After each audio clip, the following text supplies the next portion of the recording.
Controller long range beaming versus mouse and keyboard. One of the biggest myths in the whole controller versus mouse and keyboard thing. But how is it really? I've been playing controller for 5 days now, 8 hours a day, no other training. Essentially on Fortune's Keep seeing what I can do. And this is me now, 4 a.m. in the morning, not being warmed up. Might me using the NZ41, which is objectively a no recoil gun, right? Important to notice here because that is a big distinction. I think the biggest point that we have to learn about the whole long range mouse and keyboard versus controller is that controller is kind of doomed, depending on your skill level, obviously, to mostly play these no recoil beamers. Whereas mouse and keyboard has the option to play anything. Because on controller, what you lack most is the initial target acquisition, especially if someone is head glitching. So if someone is like just showing a tiny head here and I'm trying to get on with controller, it's not the problem generally. But then getting there to the point sometimes, especially with high initial firing recoil, that can be pain. If you're shooting a full body target, I do not believe there is a single difference. Shooting a full body target is quite easy on controller as it is on mouse and keyboard. But especially like shooting these tiny head glitches, which is also a problem on mouse and keyboard. Don't get me wrong. It's not like it's super easy. Generally speaking, controller is really limited in my eyes personally, and definitely do tell me that in the comments below. 2 low recoil guns, 2 initial firing low recoil guns, Cooper Carbine, NZ41 right now, Rig, Brow, all these kind of guns.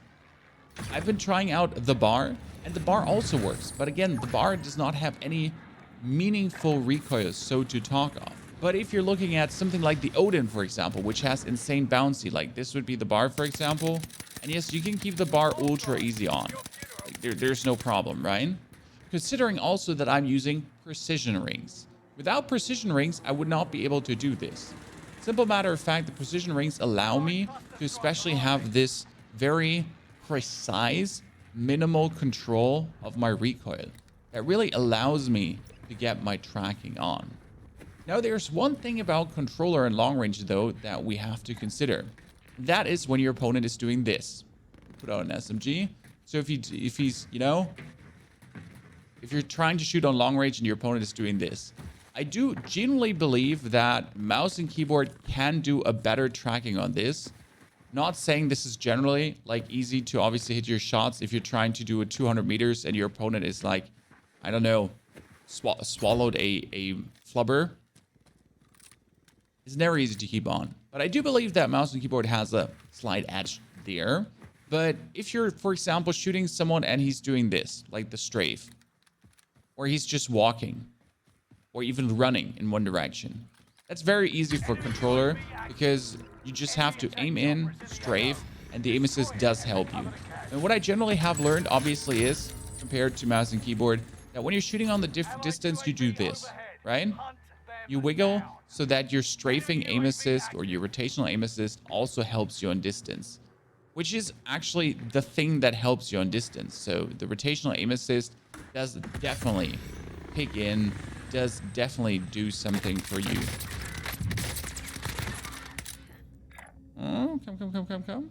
One big difference on range is obviously sniping. And you have the sniper with the controller, and we can get it on target. But I feel like, especially with mouse and keyboard, that you're a bit better there, just merely for the flick movements.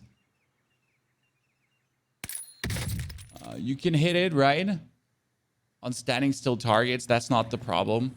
If someone is not moving, if someone is standing there, everyone can hit no matter the input device. But especially on moving targets, that's where I guess mouse and keyboard has a slight notch there again. So that would be what I have seen so far about the whole long range topic. Cracked, downed. Not too complicated, but that was also a long range shot. That was rather like a short range one. I think the follow-ups are quite nice, especially if they're not running too far away, because you just have like, you know, you're in one plane of existence. You just strafe on them, you just get them down. But in general, from the long-range beaming aspect, I think, as always, it's just something you have to learn. I mean, I knew some people that are not able to hit a freaking door on long range. That's standing still, a barn door with mouse and keyboard. But yeah, I mean, it always comes down to your personal skill. Generally speaking, if you do have precision rings, and I think that's probably what a lot of people should be using. Yes, you're telling me muscle memory and so on. It might be better to not use them and they scuff you close quarter up. They're the only way how I can actually exist on a controller right now. Without precision rings, I might not even want to touch it. One gun that is, for example, very good on mouse and keyboard and not that great on controller is the AK. The AK can be controlled on shorter ranges to an extent. And especially if you're fighting these 100 meters and below, you're actually a tiny menace with it, regardless, right? But as soon as it comes down to like trying to hit someone's head here, like we're really hardcore fighting with this, as you see, or if we're even trying to shoot someone on the hard distance, I'm kind of shooting squigglies, as my controller friends always tend to say. That is a gun that works better on mouse and keyboard. Being said, it also does have recoil on mouse and keyboard, obviously. See, this was, you know, like these distances here, you just keep it on, but you know, there's no difference. But if I was trying like to shoot someone now that's head peeking here, I'm essentially just trying to get it there. But which guns are now working very good and which guns are doing a good job? And especially the scope topic. Because more magnification means more initial gun bounce. Most controller players actually use the 3 to 6 times for that reason. I, on mouse and keyboard, do not like the 3 to 6 times because the 3.25 times gives way more recoil control twice and is way more efficient for me. But that being said, the SVT PU scope just seems perfect for a controller with the initial firing recoil that it kind of offers on what you see. And especially worst case scenario, you could go for 6 times if needed. I do actually use the 2.5 times most slain because it gives twice the recoil control of the SVT as well again.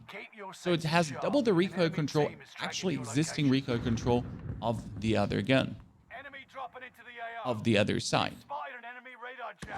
But it only has a 2.5 times magnification. Therefore, though, less magnification, less initial bounce. So choose your poison. One very good gun, the M40, like has barely any initial firing recoil. You can really keep it on very good. Even if you have to shoot someone like pulling the tiny head glitches there, like once you're on, you're staying on, like on the same plane of existence, and you just never leave that.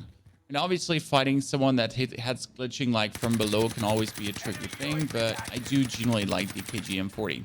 It does have a slight fire rate, higher fire rate than the NZ41 though, which can then also lead to some, you know, tracking issues because you can't just keep it as perfectly on as you can with the NZ41. It's like the lower fire rate of the NZ41 really helps there.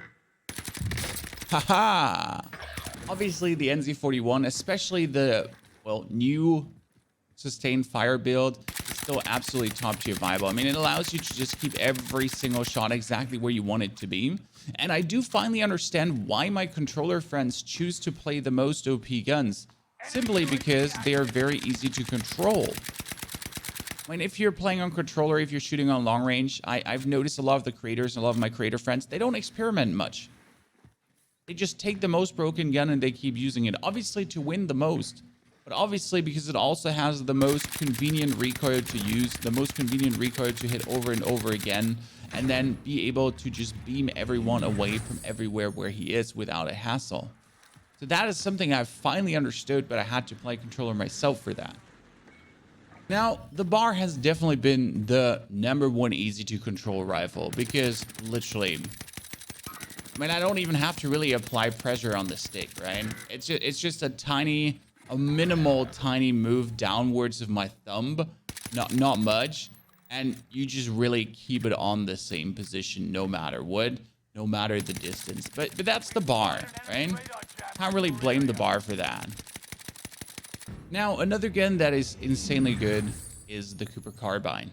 Mainly because the Cooper Carbine doesn't go all too much up when you start shooting it, and then it just maintains the absolute same fire rate. If you need to keep your Cooper Carbine on, we got this, right? Problem, obviously, the Cooper Carbine doesn't do any damage. I mean, you're throwing a bunch of angry tiny bees at your opponent, and you're hoping for the tiny bees to kill your opponent.